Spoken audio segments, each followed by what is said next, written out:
বন্দে পুরুষোত্তম, বন্দে পুরুষোত্তম, বন্দে পুরুষোত্তম।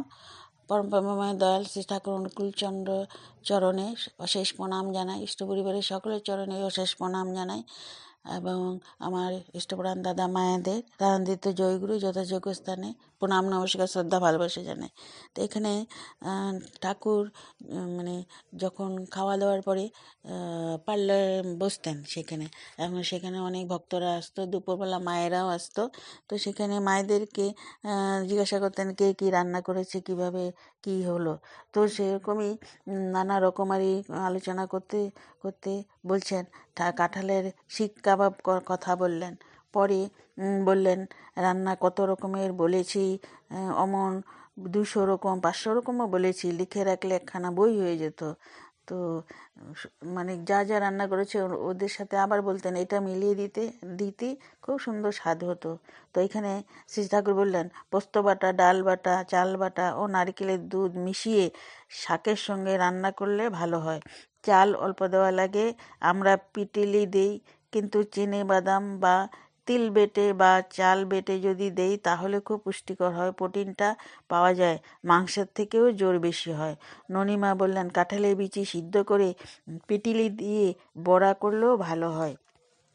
সেটাকে বললেন কাঁঠালের মুসড় ভালো করে রান্না করতে পারলে ঠিক মাছের ঝোলের মতোই হবে, কেবল মাছের গন্ধটাই থাকবে না, এই যা। তো প্রফুল্লদা বললেন আপনি কি রুই মাছ খেয়েছেন?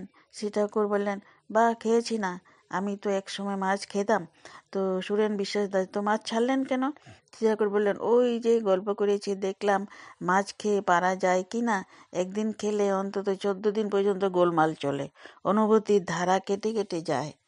আমি যদি মাছ টাছ না খেতাম তাহলে আরও ভালো থাকতাম, চোখের যে ডিফেক্ট দোষ হয়েছে তা হতো না। সুরেন্দা বললেন অনেকে বলে মাছ খেলে চোখ ভালো থাকে। শ্রী ঠাকুর বললেন ও একেবারে মিথ্যে কথা, চোখের পক্ষে ভালো হলো ঘি। সুরেন্দা বললেন লিভার খারাপ হলে ঘি সহ্য হয় না। শ্রী ঠাকুর বললেন লিভার ঠিক করে নিতে হয়, হয় গিমা শাক, নয় কুলে খাগড়া, নয় হেলেঞ্চা, নয় ব্রাহ্মীর, কোনো না কোনো একটা শাক রোজ খেলে লিভার খারাপ হতে পারে না। উমাশঙ্কর চরণদা উপস্থিত ছিলেন, তার দিকে চেয়ে শ্রী ঠাকুর বললেন এইসব শাক নিয়মিত খেলে লিভারে টনিকের কাজ করে, এতে পেট ঠান্ডা রাখে ও স্নায়ু পুষ্ট করে। তিল বাটার মধ্যে যথেষ্ট প্রোটিন পাওয়া যায়, বেলের শ্বাস রাত্রে জলে ভিজিয়ে পরের দিন সকালে সেই জল খেলে পেটের পক্ষে খুব ভালো হয়। Only food manipulation can do many things, শুধু খাদ্য নিয়ন্ত্রণ অনেক কিছু করতে পারে।